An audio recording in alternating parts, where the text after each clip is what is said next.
four-time Miss Olympia Jay Cutler. Welcome to my channel, Jay Cutler TV, and make sure to stay in tune with the newest and updated videos. Subscribe below, guys. Thank you so much for following along.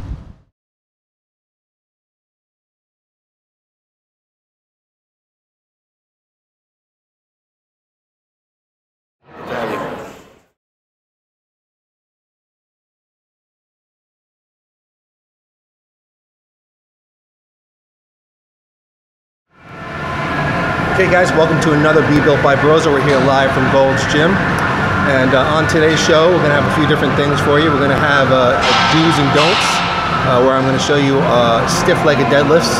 I'm going to show you a way to not do it, because a lot of people actually do it that way. I'm going to show you the proper way to do it so you can get the most out of it. I'm going to also show you a great tricep exercise for building some mass in the tricep area, and then of course we're going to have some Ask Merlin questions at the end. And hopefully it'll be a great show for you guys. Okay guys, so in the do's and don'ts section, like I said, we're going to do some stiff-legged deadlifts. I'm going to do it on a Smith machine. Of course, this exercise can be done with dumbbells, with a barbell, on a Smith machine, whichever way you like to do it. But the main point for any of the methods that you use, whether it be barbell, dumbbell, or Smith, is that we're looking to perform the exercise in the proper manner so that you are engaging mostly the hamstrings and not so much the lower back. Now, when most people do this exercise, I see them do it, they tend to work mostly the lower back, because what they actually do is they just kind of bend over to touch their toes, just like they were doing a stretch. And if you just simply bend over and touch your toes, of course you're going to engage some of the hamstrings naturally, but the lower back is going to take the brunt of the work. The spine is going to curve very much at the bottom of the movement, and the lower back is going to be under stretch. The hamstrings are going to be a little slack. They're not going to get the stretch that they need. And then when you pull up, you're going to be pulling up mostly with the lower back.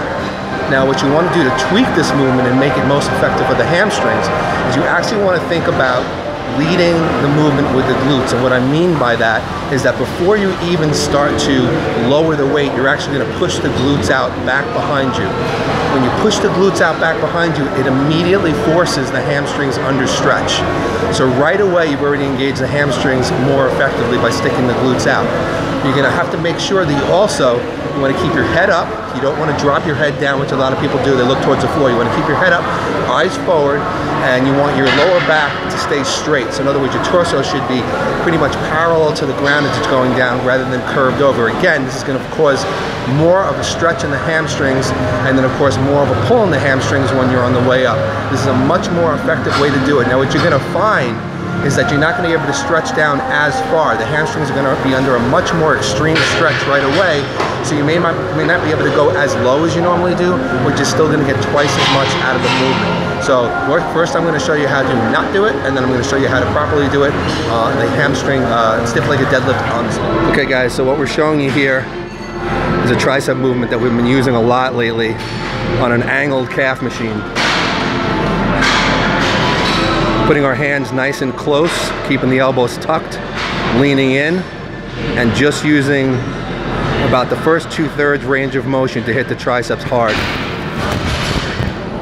Okay, here's a different angle coming straight at me. And I want to show you this angle because, as you can see, Dave is shredded. Just a couple of weeks out from the West Coast Classic. Couple more reps, Dave.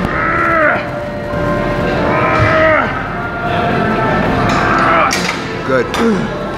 And that's a unique tricep movement. If you're having trouble building your triceps and you have one of these machines, you may actually be able to do it on a standing calf raise as well. All right, Biggie. So this is the Ask Merlin part of the show. So you got some good questions this week? Yeah, I got a couple of questions I definitely want to address. The first question had to do with inflammation that occurs after workout, which is basically, the muscle soreness that, a lot of us feel. And some people actually believe that, that muscle soreness is something that they want to take away really, really fast. And I understand that, of course, muscle soreness can be uncomfortable. And I'm not talking about the kind of muscle soreness where you literally can't get out of bed. I'm not talking about not being able to function, but just talking about basic muscle soreness where things are tight and there's some pain to the touch. And it could be pretty intense at times, but that's not something that you necessarily want to deal with or take away, because the process of getting sore really occurs through fiber micro trauma and the damage that we do to the muscle fibers themselves, which is basically just really ripping them apart. Because when we do this, the idea is that the body will actually repair those muscle cells and make them both bigger, stronger, and more resilient. And when that happens, of course, that equals us getting bigger and stronger. So that's what we want.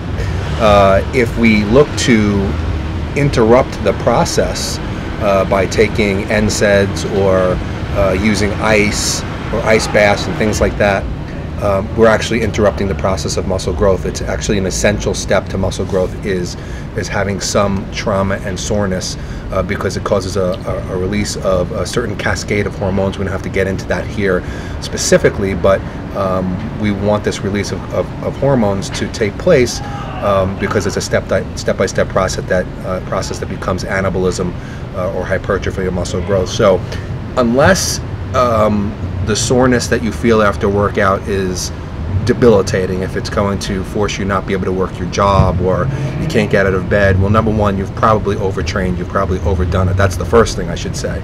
And then in that case, of course, it would be smart to take an NSAID or use ice, because you want to bring some of that inflammation down. But in the case of normal muscle soreness, you want to feel it, you should be happy about it, you should invite it, because that is part of the process of muscle growth. Let me point out that if you don't get sore from every workout, that's okay. It doesn't necessarily mean that you are not growing. We don't always get sore from every single workout, but you still are causing trauma to the muscles. But if you never get sore, then you're probably doing something wrong, because you need to be sore every once in a while to at least know that you're pushing your body hard enough to cause that soreness. So, but basically the whole point of this is that don't jump right in and say, oh, I'm sore, let me take some NSAIDs and bring in anti-inflammatories or ice it, because we need that soreness to help facilitate muscle growth. It's part of the process. So enjoy the muscle soreness, don't try to work against it. Awesome. Okay, so the next question I want to talk about is actually really was born of a series of questions that I've gotten that I was trying to think about how to put it together and make it into one coherent question. And this is the way that I'm going to put it, as if somebody said to me, what is the difference between getting better at bodybuilding and getting better at other sports?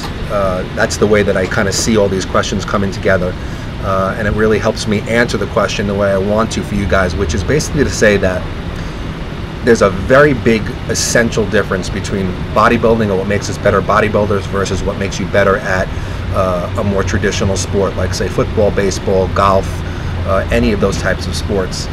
In those types of sports, it is usually your goal to practice what you're doing and make it that you're so good at it that you don't even have to think about it, so that it becomes such an automatic thing, like your serve in tennis, or the way you hit a baseball, the way you pitch a baseball.